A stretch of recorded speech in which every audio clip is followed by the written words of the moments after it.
이 시간에 계속 우리 주신 말씀은 창세기 25장 12절로 18절 말씀, 구약성경 34면에 있는 말씀이 되겠습니다. 창세기 25장 12절로 18절 말씀, 구약성경 34면에 있는 말씀 우리 한 절씩 교독하신 후에 마지막 18절 말씀은 한 목소리로 합독하도록 하겠습니다. 제가 먼저 12절 말씀 읽겠습니다. 사라의 여종 애굽인 하갈이 아브라함에게 낳은 아들 이스마엘의 족보는 이러하고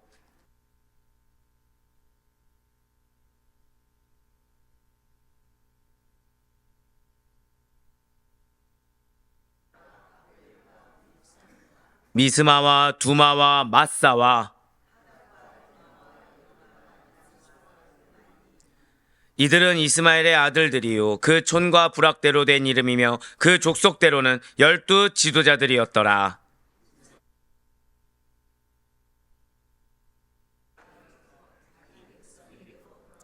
함께요.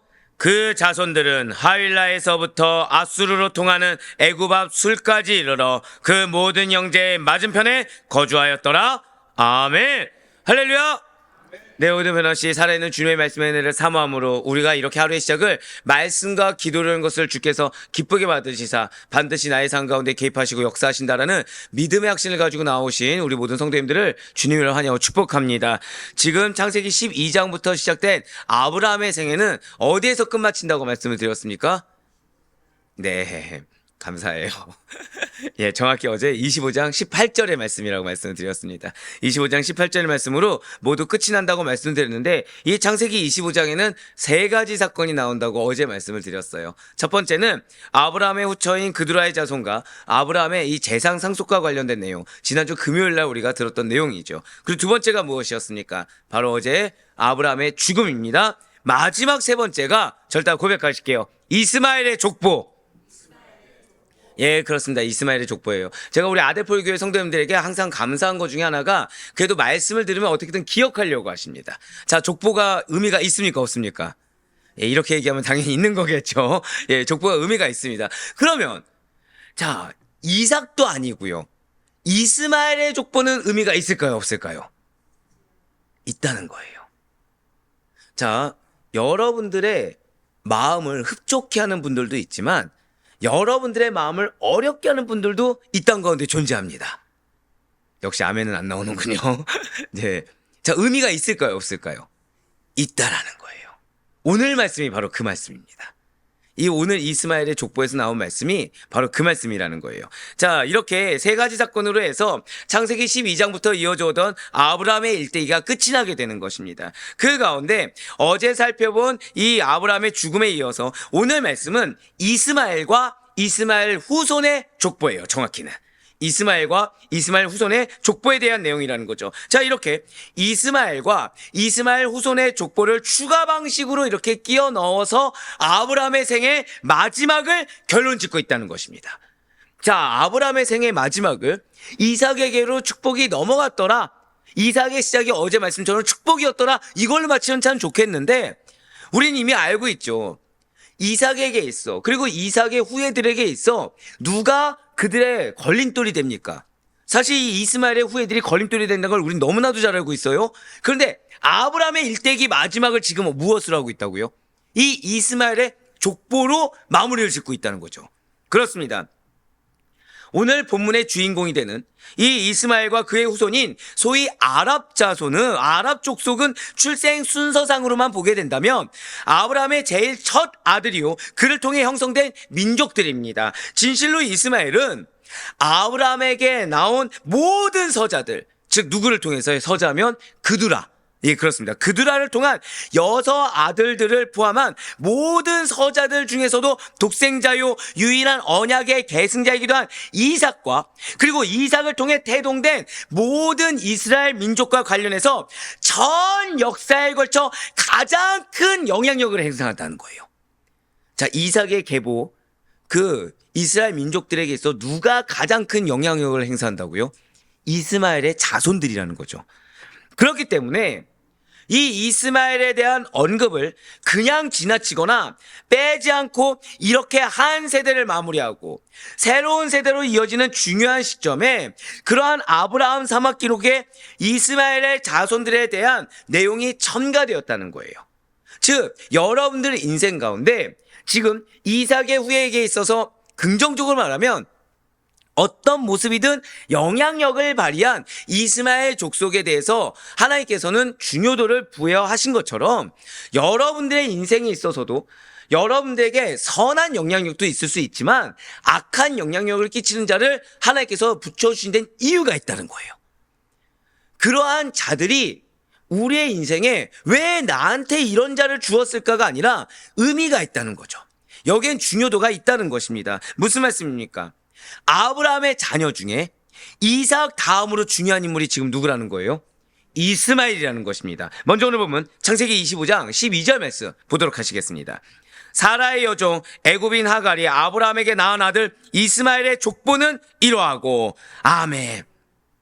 지금 이 다음에 이제 누가 나오게 됩니까? 오늘 본문 다음에 누가 나오게 되죠? 이삭이 나오게 되죠. 아브라함의 언약 직계, 즉 약속의 계승자인 이삭의 후손들의 역사가 본격적으로 시작되기 전에 이스마엘의 역사가 이렇게 간략한 족보 이야기를 통해서 소개되고 있습니다. 오늘 본문에서는 하나님의 약속에 근거하여, 자, 절대 고백하실게요. 하나님의 약속에 근거하여. 여러분들 오늘 이 하나님의 약속에 근거했다는 걸 기억하셔야 돼요. 자, 우리가 흔히 하나님의 약속에 근거했다. 아브라함이 하나님의 약속에 근거했다고 하면 여러분들 그 약속에 근거한 자녀를 누구를 생각하십니까? 이삭을 생각하죠. 그런데 이스마엘에게도 약속된 말씀 그대로 성취되고 있다는 거예요. 즉 여러분들을 향한 하나님의 약속이라는 것은 그냥 선한 영향력, 여러분들에게 도움을 주는 자를 통해서만 이루어지는 것이 아니라 이스마엘과 같은 자를 통해서도 그 기업이 이루어질 수 있다는 것입니다. 자, 오늘 본문에서는 하나님의 그러한 약속에 근거해서 이스마엘에게서 12방백이 태어난 사실과 그 후손의 생활 터전은 팔레스타인의 동남쪽임을 지금 알려주고 있습니다. 이렇게 간략하나마 이스마엘의 후손에 대해 소개한 이유는 맞아요. 이스마엘은 비록 언약의 후손에서 제외된 것이 맞습니다. 그럼에도 불구하고 그 역시도 하나님께서 사랑하시는 아브라함, 그 아브라함의 아들이기 때문이라는 거죠. 이것은 창세기 12장 2절의 하반절에서 하나님께서 아브라함을 모든 삶의 복의 근원으로 삼겠다고 하셨던 약속의 성취와도 동일하다는 거예요. 창세기 12장 2절의 말씀입니다. 내가 너로 큰 민족을 이루고 내게 복을 주어 내 이름을 창대하게 하리니 너는 복이 될지라. 아멘. 자, 이러한 하나님의 약속의 말씀의 성취에 누가 있다는 거예요? 이스마엘도 포함되어 있다는 것이죠. 자, 그리고 또 하나의 이유가 있습니다. 이스마엘의 후손은 이삭의 후손, 곧 이스라엘과 역사적으로 매우 밀접한 관계로 맺어갈 것이기 때문에 그래서 하나님께서는 간략하게나마 이들의 후손에 대해서 다루고 넘어갈 수밖에 없다라는 거예요. 왜요? 밀접한 관계이기 때문에. 왜요? 이들은 앞으로도 밀접한 관계를 맺어갈 것이기 때문이라는 것입니다. 사랑하는 성도 여러분들, 여러분들의 인생에 있어서 걸림돌이 되는 부분들이 분명히 존재할 수 있습니다. 그런데 그 부분을 보면 생소한 것들, 갑작스럽게 항상 내가 예측하지 못했던 영역들만 공격으로 오는 것은 아니라는 거예요. 가만 보면 동일한 부분에서 우리가 또 넘어지곤 합니다. 가만 보면 한 번 넘어진 정도에서 또 넘어지는 걸 경험하게 된다는 거예요. 왜죠? 왜 한 번 넘어지는데도 또 똑같이 동일하게 넘어지게 되는 것입니까? 이유는 두 가지입니다. 하나는 내가 피해버렸기 때문입니다. 믿음으로 극복해야 되는데 하나님은 이거를 연단의 도구로 삼으셨는데 항상 그 영역에서 매번 똑같이 넘어지는 거예요. 왜죠? 믿음으로 극복하지 못했기 때문에. 두 번째는 무엇입니까? 이 부분에 대해서 하나님 원하시는 만큼의 훈련이 되지 않았다는 것입니다. 그렇습니다. 지금 우리들에게 있어서 시험이라고 할 수 있는 거, 고난이라고 할 수 있는 거, 환난이라고 할 수 있는 거, 그 동기가 하나님의 믿음의 테스트일 수도 있고 그것이 우리의 정욕으로 인한 욕심으로 인한 우리의 연단일 수도 있습니다. 근데 공통적인 거는 그것이 주어진 데는 한번 고백하실게요. 이유가 있습니다. 이유가 있다는 거죠. 좀 더 정확히 말씀드릴까요? 여러분들의 기업을 이루는 데 있어서 반드시 필요한 영역이라는 거예요. 그러니까 그 영역이 내 거를 고수해가면서 살 수 있는 부분이니까 아닙니까? 아니라는 거죠. 즉 지금 이스마엘은 왜 나오게 됐습니까? 이스마엘이 이 땅 가운데 어떻게 해서 나오게 됐죠? 약속을 믿지 못했기 때문이에요. 즉 우리들이 이스마엘의 후손이 언약의 자손들과 계속해서 이 밀접한 관계, 좋게 말해서 밀접한 관계를 맺는 것을 보면서 우린 무엇을 바라봐야 되죠? 하나님의 약속의 말씀이 있는 이면에는 반드시 인간의 불신앙이 있다는 거예요. 인간의 연약함이 있다는 겁니다. 정확히는 약속의 말씀을 믿지 못한 결과물이 하나님의 약속을 이루는 데서 어떤 악영향을 미치고 어떤 관계를 맺는지 우리 계속해서 지켜볼 수가 있어야 된다는 것이죠. 네, 그렇습니다. 그렇게 해서 계속해서 이스마엘의 후손은 이삭의 후손과 역사적으로 매우 밀접한 관계를 맺게 됩니다. 그래서 하나님께서는 이삭으로 넘어가기 전에 이 이스마엘의 후손에 대해서 간략하게 언급할 수밖에 없다는 거예요. 이어서 창세기 25장 13절부터 16절까지는 이스마엘이 12아들을 낳습니다. 마치 야곱이 12아들이 있는 것처럼 이스마엘이 12아들을 낳고 그리고 이들이 12방백을 이룬 사실을 말을 해주고 있어요. 창세기 25장 13절부터 16절까지의 말씀입니다. 이스마엘의 아들들의 이름은 그 이름과 그 세대대로 이와 같으니라. 이스마엘의 장자는 느바요시요 그 다음은 게달과 압부엘과 미삼과 미스마와 두마와 마사와 하닥과 데마와 여둘과 나비스와 게드마니 이들은 이스마엘의 아들들이요 그 촌과 부락대로 된 이름이며 그 족속대로는 12 지도자들이었더라. 아멘. 그렇습니다. 이스마엘은 12아들을 두었습니다. 그리고 12아들은 12족속을 이루었으며 그들은 애국과 아수르 사이를 이르는 소위 아라비아라고 불려지는 넓은 지역을 차지하며 크게 번성했어요. 이스마엘의 후손들 곧 아랍 계열의 민족들은 이동에 용이한 장막을 치고 그리고 유목 생활을 하는 자들이 있었는가 한 반면에 다른 한편으로는 탄탄한 방벽이 둘러쳐져 있는 성읍 안에서 정착 생활을 하던 자들도 있었습니다. 즉 12아들이라고 해서 다 동일한 생활 행태를 가졌던 것이 아니라 각기 상이한 생활의 패턴을 가진 자들이 존재했다는 거죠. 물론 이러한 이스마엘 족속의 번성은 역시 앞서 봤던 대로 하나님께서 이스마엘과 관련하여 이번에 하갈과 아브라함에게 하신 약속에 성취하신 결과라는 거예요. 자, 아브라함의 약속의 성취의 결과로 이스마엘이 번창했습니다. 그리고 이스마엘 족속의 번성까지도 하갈과 그 이스마엘에게 하신 약속이 성취됐다는 거예요. 창세기 17장 20절의 말씀입니다.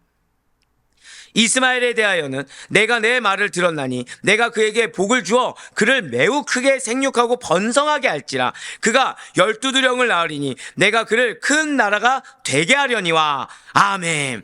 지금 이 말씀이 그리고 오늘 본 말씀이 이 말씀과 이어서 봤을 때 왜 은혜가 될까요?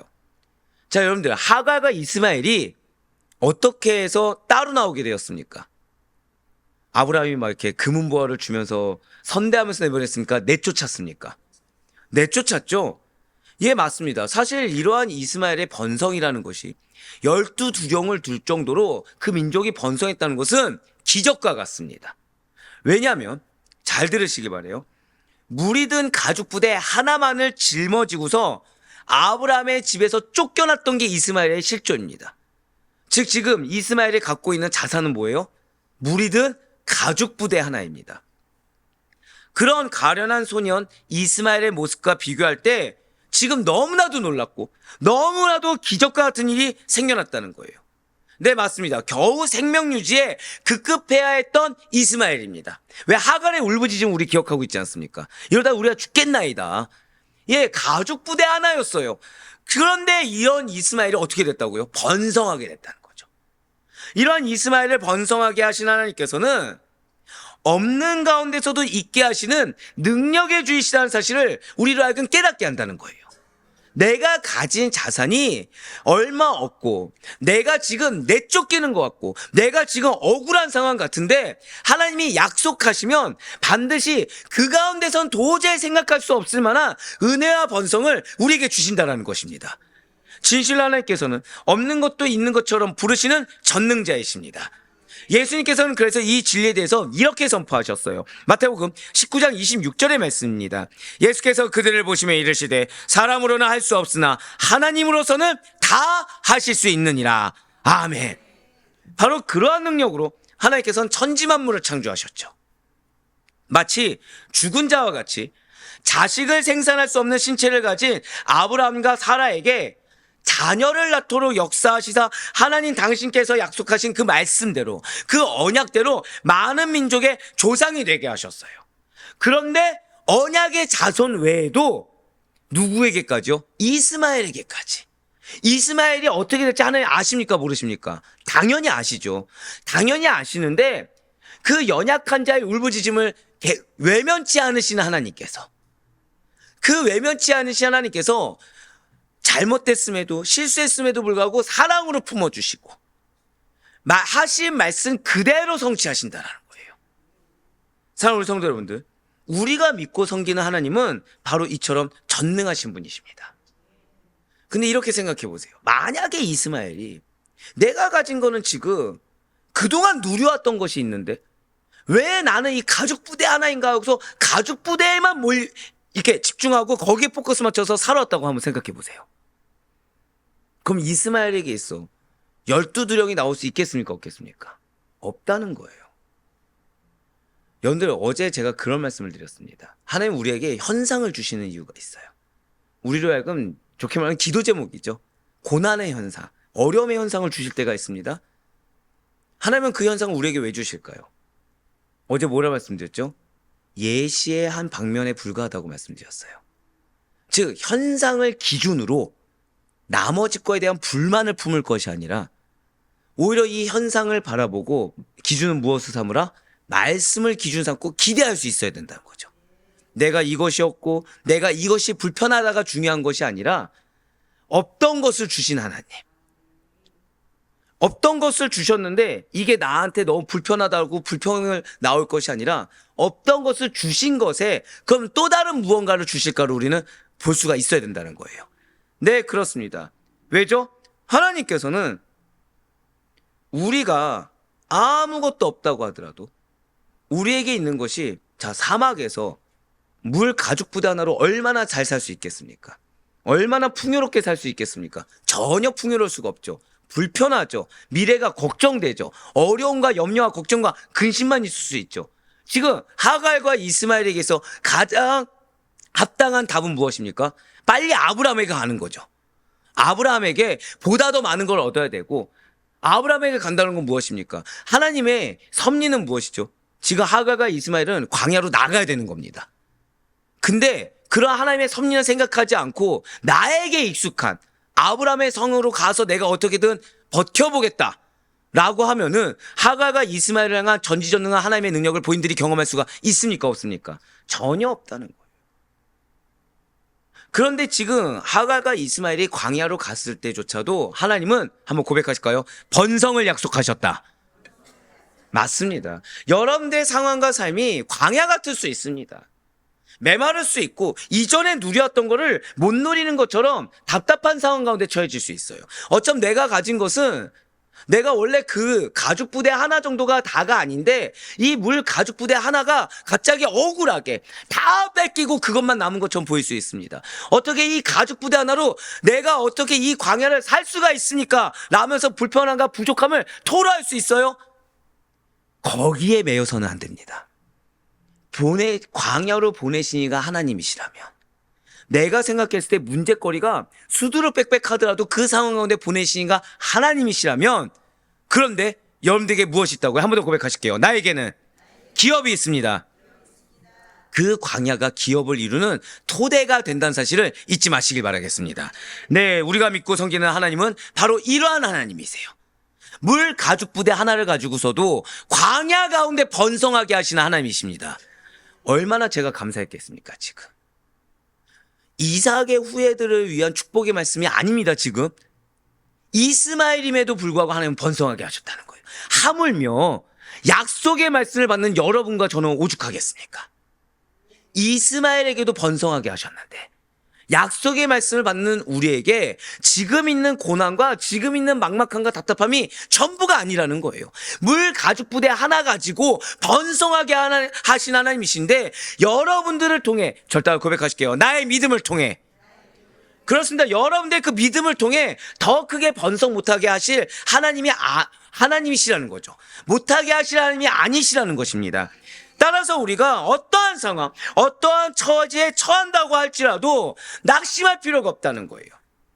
불평을 늘어놓을 이유가 절대 없다는 거죠. 불만을 가질 이유가 없다라는 거예요. 왜요? 그걸 통해서 하나님께서는 번성하게 하시니까.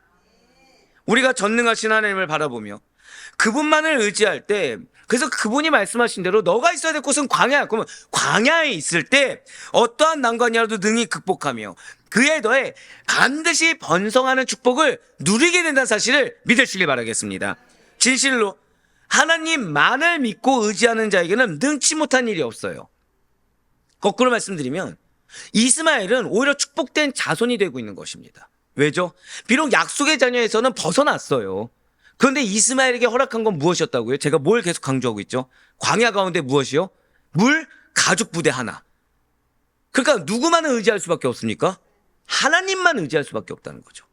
그런데 그렇게 하나님을 믿고 의지한 자에게는 능치 못할 일이 없다는 거예요.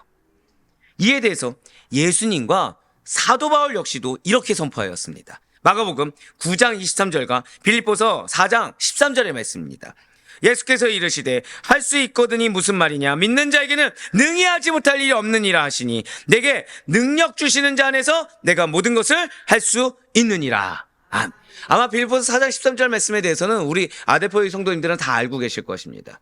하나님의 사명을 감당하려고 한다면 하나님은 여러분들에게 모든 것을 할 수 있도록 능력을 주신다는 거예요. 마치 누구처럼요?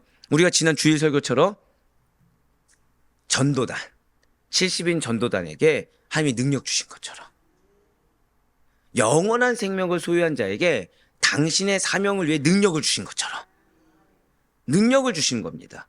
지금 이스마엘의 사명은 어디에 있습니까? 광야에 있어요. 지금 이스마엘의 사명은 어디에 있습니까? 물 가죽 한 부대에 있습니다. 이스마엘의 사명은 무엇이 있었습니까? 그래서 하나님만을 의지하는 데 있습니다. 왜일까요? 그렇지 않으면 이스마엘 마음속에는 평생 뭐만 품고 있어야 되죠? 이삭에 대한 원망만 품고 있어야 됩니다. 이삭은 내 자리를 뺏어간 자에 불과한 걸로 해야 됩니다. 근데 우리가 잊지 말아야 될 것이죠. 아브라함의 장례를 누가 치렀습니까? 이삭과 이스마엘이에요. 하나님의 그 과정이 아니었다고 한다면, 하나님의 그 광야 가운데 물 가죽 한 부대 가지고 하나님의 은혜를 맛보는 그 과정이 아니었다고 한다면, 나를 쫓아낸 아브라함 아버지, 내가 아니라 동생을 선택한 아버지를 어떻게 내 자리를 뺏어간 그 자녀와 함께 장례를 치를 수가 있겠습니까? 그래서 그 과정이 필요했던 거예요. 물 가죽 부대 하나를 하나님만을 의지해서 하나님이 주시는 은혜로 번성케 되는 그 과정이 필요했다는 것이죠. 그러니 이 말씀을 정말 믿으시길 바라요. 다시 보여주세요. 믿는 자에게는 능히 하지 못할 일이 없느니라. 이거를 지금 우리에게 경험하게 하신다는 사실 잊지 마시길 바랍니다. 내 생각과 내 계획대로가 아닙니다. 보란듯이 내 생각과 내 계획을 깨부시는 하나님을 만나고 계십니까? 감사하셔야 된다는 거예요. 보란듯이 지금 누가 봐도 지금 광야인데 물 가죽 부대 하나 가지고 먹고 살라는 하나님의 음성 같은 불합리함을 지금 내가 경험하고 있습니까? 감사하셔야 된다는 거죠. 왜요? 지금 무엇을 경험하길 원하시는 거예요? 믿는 자에게는 능히 하지 못할 일이 없다는 것을 경험케 하신다는 것입니다. 우리들이 어떠한 극한 상황에 처한다고 할지라도 가장 먼저는 그 상황을 누가 주셨습니까? 하나님이 주셨어요. 때론 내 마음에 공고함이 있을 수 있어요. 어려움이 있을 수 있습니다. 광야 같을 수가 있죠. 그걸 누가 지금 허락하신 거죠? 하나님이 주셨다는 거예요. 그 하나님을 믿고 의지해야 되는 겁니다. 내가 지금 어려움에 처한 이 상황, 현상에 내가 포커스를 맞추고 거기에 기준 두는 것이 아니라 그 너머에 계시는 하나님께 포커스를 두고 그 하나님을 믿고 의지하며 순종할 수가 있어야 된다는 거예요. 우리가 기도할 때 의인의 간구를 들으시고 역사하시는 하나님께서는 주 앞에 겸손한 자를 반드시 높여주십니다. 광야 가운데 물 한 부대 가지고 산다고 하더라도 하나님 이것이 나에게 허락한 분기시하며 감사함으로 아멘 하겠습니다 하는 자를 하나님께서 높여주신다는 거예요. 진실로 하나님께서는 여러분과 저의 행동을 달아보시는 분이십니다. 그리하여 세상의 핍박과 고난 중에 있는 당신의 백성을 위하여 대신 싸우시며 악인에게는 심판을 내리시고 오히려 나를 회개하며 하나님 내가 사실 이랬습니다. 그렇지만 이렇게 나아갑니다라고 회개하며 고백한 자 의인에게는 상급을 더하시는 분이 우리 하나님이시라는 거예요. 바로 사무엘상 2장 8절에서 10절까지의 말씀입니다. 가난한 자를 진토에서 일으키시며 빈궁한 자를 거름더미에서 올리사 귀족들과 함께 하시며 영광의 자리를 차지하게 하시는도다. 땅의 기둥들은 여호와의 것이라. 여호와께서 세계를 그것들 위에 세우셨도다. 그가 그의 거룩한 자들의 발을 지키실 것이요 악인들을 흑암 중에서 잠잠하게 하시리니 힘으로는 이길 사람이 없음이로다. 여호와를 대적하는 자는 산산이 깨질 것이라. 하늘에서 우레로 그들을 치시리로다. 여호와께서 땅끝까지 심판을 내리시고 자기 왕에게 힘을 주시며 자기의 기름 부음을 받은 자의 뿔을 높이시리로라 하니라. 아멘. 8절과 9절 말씀 보시길 바래요. 가난한 자를 진토에서, 자, 진토가 무엇이죠? 진흙더미입니다. 진흙더미. 여러분도 혹시 진흙더미에 씨 뿌려보신 적 있습니까? 예, 없는 게 당연하죠. 예, 없는 게 당연하죠. 자랍니까? 못 자랍니까? 절대 못 자랍니다. 이게 그냥 일반 흙에다가 물 주면은 그 물이 들어가니까 씨가 발아하지 않으니까 진흙더미는 다릅니다. 진흙더미는 자라날 수가 없어요. 근데 하나님 결국 이건 뭐죠? 불가능해서 가능케 하신다는 거예요. 거름더미에서, 자, 거름더미가 이 당시의 상황을 보면 거름더미가 하층민 중에 하층민입니다. 자, 하층민이 귀족이 될 수 있는 가능성이 얼마나 될까요? 불가능하죠. 그렇게 하신다는 거예요. 그렇게 하신다는 겁니다. 자, 9절 말씀 보시길 바래요. 누굴 지키신다고 하시죠? 거룩한 자들의 발을 지키시는 거예요.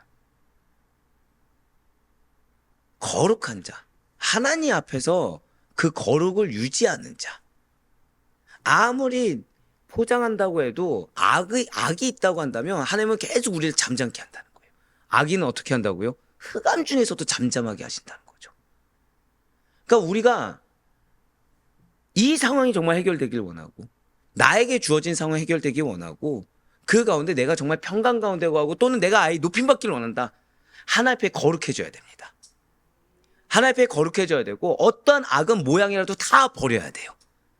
나의 힘으로 어떻게 무언가를 해보려는 시도를 버려야 됩니다. 하나님 앞에 늘 항상 감사와 겸손으로 서 있어야 된다는 거예요. 진실로 하나님께서는 만물의 소유주이십니다. 그래서 자기에게 속한 모든 것을 자기의 뜻대로 처리하실 절대적인 권한을 가지고 계시다는 거예요. 하나님께서는 당신의 기름 부음을 받은 예수 그리스도에 의해 하나님 나라를 이루고 다스려 가십니다. 진실로 하나님께서는 억울한 자, 천대받은 자, 멸시받는 자, 하지만 그럼에도 불구하고 하나님만을 믿고 의지하며 순종하는 자를 높여주시되, 그것도 어떻게 높여주세요? 원수 앞에서 상을 차려주신다는 거죠. 원수가 보고 슬피우며 이를 갈 정도로 하나님께서는 번성케 하신다는 거예요. 그렇기 때문에 비록 나를 향한 사람이든 상황이든 노도와 같이 밀려오는 원수들의 공격이 나를 쓰러뜨릴 것만 같다고 하더라도 그럼에도 불구하고 초연해지며 오직 하나님의 다스리심을 순종하며 기다릴 수가 있어야 된다는 것입니다. 하나님의 다스리심을 기대할 수 있어야 된다는 거예요.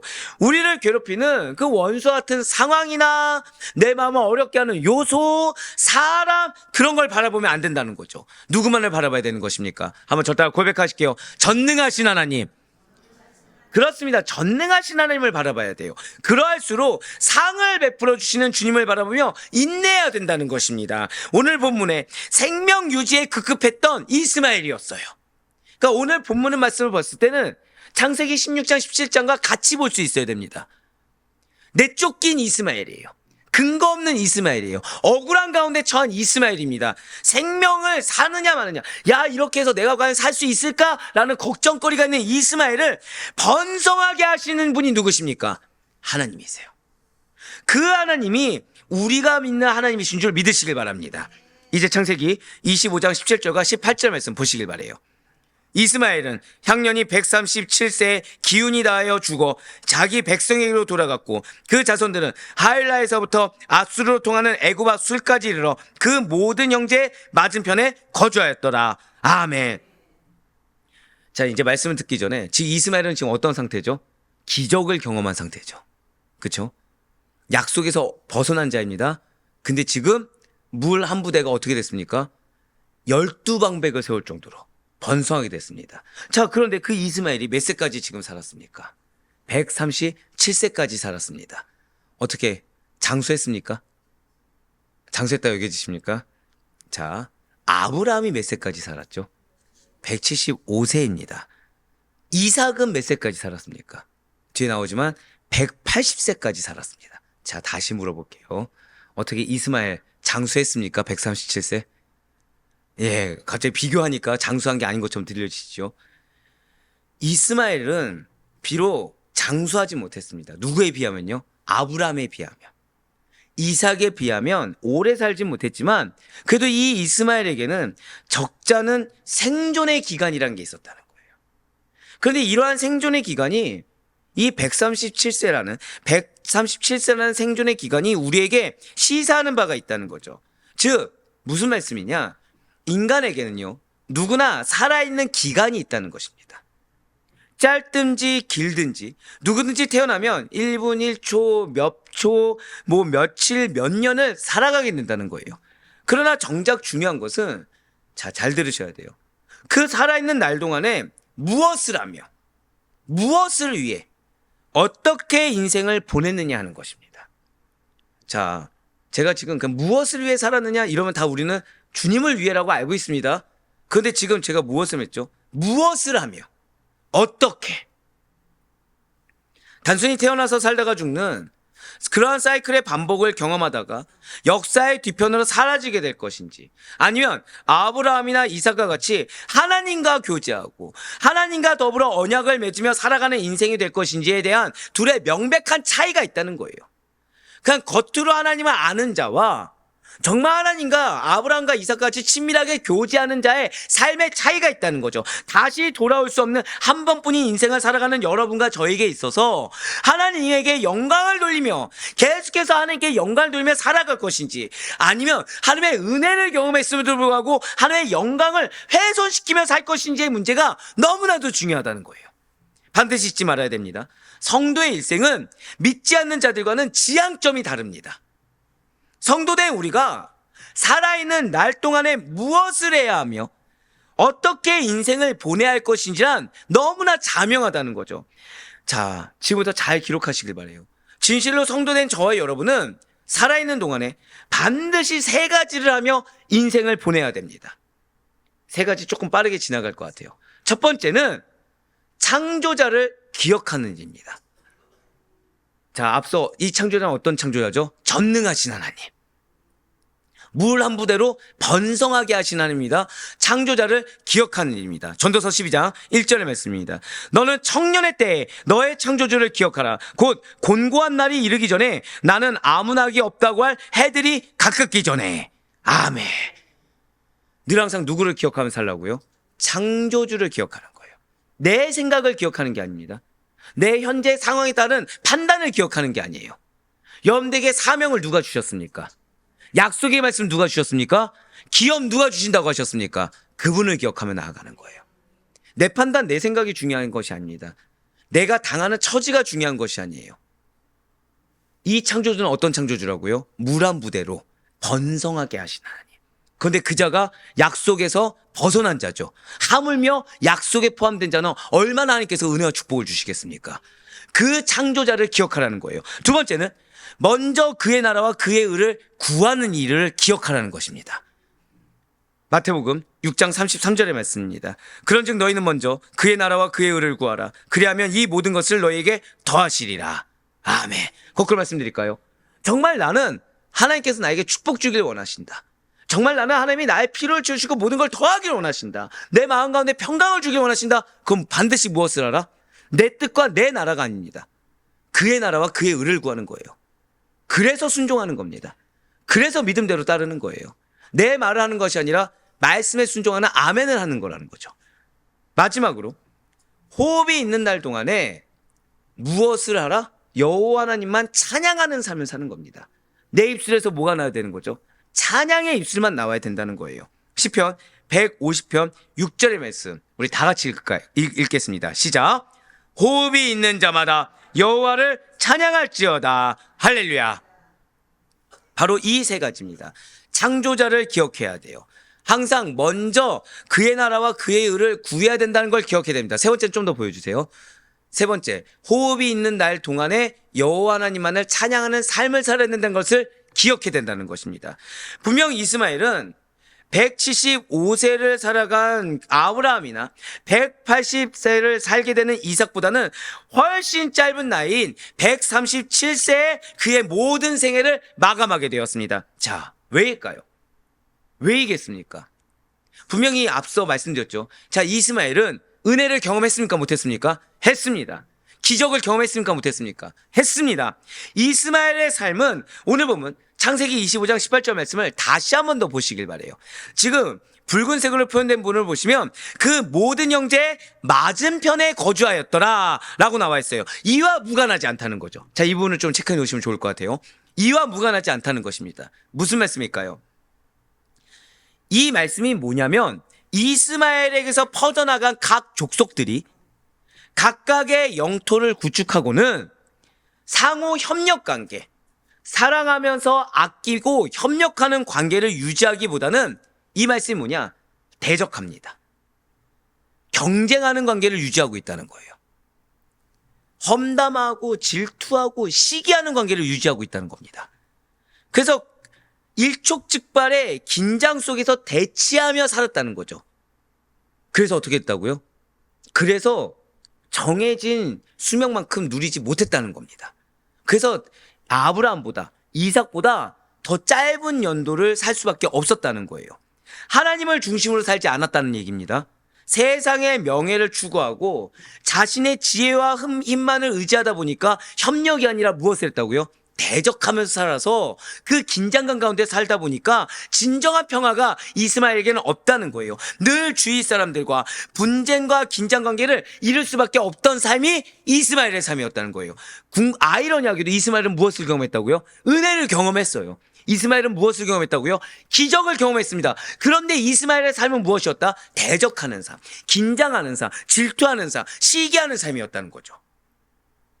왜 그에게 평화와 안식이 없었겠습니까? 하나님 안에서만 가능한데 이스마엘은 하나님의 은혜를 경험했으면서도 기적을 경험했어도 그 기적의 결과를 누구 걸로 가져간 거예요? 나의 것으로. 나의 것으로 가져간 겁니다. 그러면서 주변에 대해서는 어떻게 했다고요? 내 것을 지키느냐, 내 것을 지키느라 계속해서 대적하고 긴장하고 대치하고 시기하고 질투하면서 살아왔다는 거죠. 그렇습니다. 이렇게 이스마엘이 동시대에 살았던 아브라함과 이삭보다 짧은 생애를 살게 된 것은 은혜를 기억하지 못했어요. 기적을 경험한 것을 기억하지 못했어요. 이스마엘의 무엇을 의지한 것입니까? 여러분들 이스마엘 하면 뭐가 생각나시죠? 이스마엘 성격 어떻습니까? 거칠고 과격한 성격이죠. 열악한 거칠고 과격한 성격, 그리고 열악한 거주 환경과 결코 무관하지 않다는 거예요. 결국 이스마엘은 은혜를 기억하고 하나님을 기억해서 그것을 의존하는 삶을 유지했던 것입니까? 결국 자기 성격대로 산 겁니까? 자기 성격대로 산 거라는 거예요. 결국 환경을 의지했습니까? 하나님을 의지했습니까? 결국 거칠은 환경을 의지했다는 거죠. 창세기 16장 12절 말씀 보시길 바래요. 그가 사람 중에 들나귀같이 되리니 그의 손이 모든 사람을 치겠고 모든 사람의 손이 그를 칠지며 그가 모든 형제와 대항해서 살리라 하니라. 아멘. 그렇습니다. 은혜를 경험했어요. 하나님의 기적을 경험했어요. 근데 궁극적으로 무엇을 의지했습니까? 한번 고백하실게요. 자기의 성격. 자기의 성격을 의지했다는 거예요. 나에게 주어진 열악한 거주 환경에 계속해서 불평을 늘어놓으면서 아이러니하지 않습니까? 사막에서 생존했어요. 하나님의 은혜로 번성하게 됐습니다. 근데 궁극적으로 무엇을 또 탓하고 있다는 거예요? 열악한 거주 환경을 탓하면서 살고 있더라는 거예요. 그 무엇보다도 이스마엘은 자신에게 맡겨진 역할이 또 다했기 때문에, 자, 성격을 의지하고 환경을 탓하면서 살았던 것도 있지만 자신에게 맡겨진 역할을 다했기 때문에 주어진 생의 분깃을 다 채우고 조용히 역사의 무대 밖으로 물러날 수밖에 없었다는 것입니다.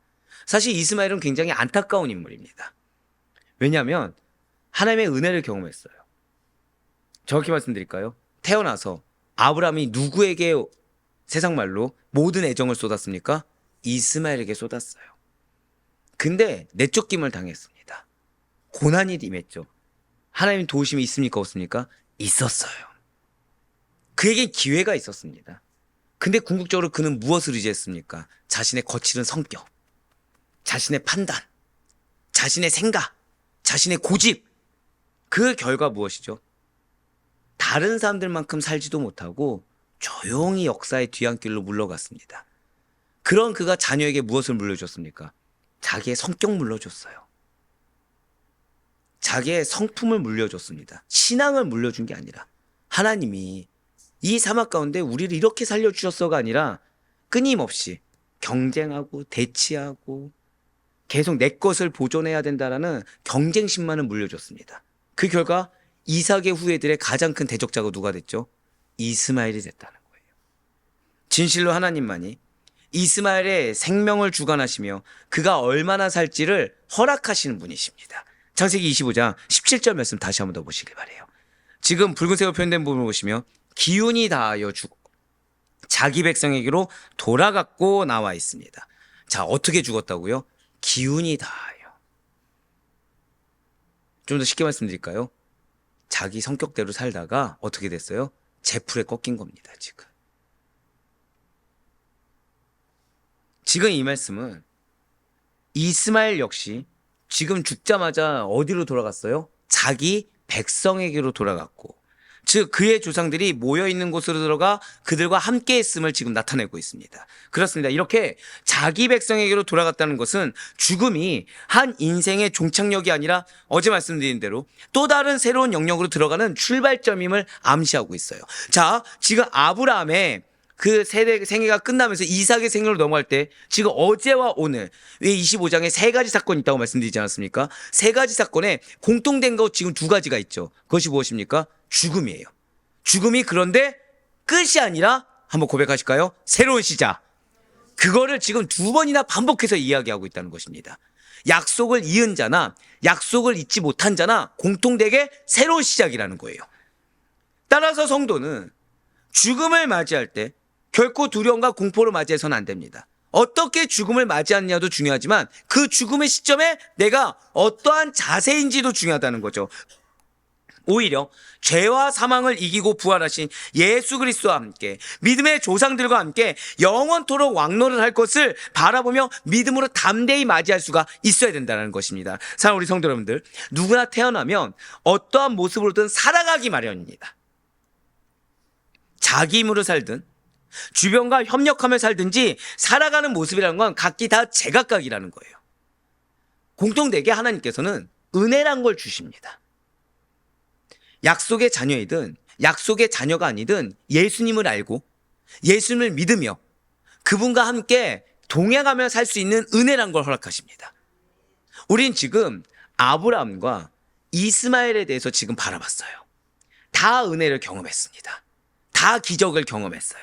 그런데 이스마엘의 종착지는 무엇이었습니까? 자기 성격대로 살다가 환경 탓하며 살다가 조용히 물러난 거였습니다. 자기의 이복 동생만큼 아버지만큼도 살지 못하고 가게 되었어요. 그렇지만 우리는 달라야 됩니다. 우리는 하나님의 은혜로 말미암아 택함을 얻어 하나님의 구속 역사의 주역으로 살아가는 축복된 인생을 지금 경험하고 있습니다. 여기까지는 좋아요. 이 다음에 여러분의 선택지는 무엇입니까? 이스마엘과 같이 내 판단, 내 성격, 내 고집으로 살아가시겠습니까? 아니면 아브라함과 같이 실수를 인정하고 결자해제하며 자녀에게 축복의 유산을 물려주는 자로서 살아가시겠습니까? 혈통이나 조건을 보지 않으시고 무조건적인 은혜와 사랑으로 구원해 주신 하나님을 잊지 말아야 됩니다. 우리들의 삶이 어떠해야 될까요? 온유함으로 감사함으로 나가야 돼요. 내 성격 따라 대치하며 경쟁하며 시기하며 질투하는 삶이 아니라 내 중심과 상황 중심이 아니라 하나님 중심으로 그 하나님의 역사를 기대함으로 하나님의 영광을 드러내는 삶 외에는 우리에게 없다는 거예요. 그건 오늘 말씀 정말 기억하시기 바랍니다. 지금 다음 세대로 넘어가는 데 있어 하나님은 지금 잊지 말라는 거예요. 누구나 다 은혜를 경험할 수 있다.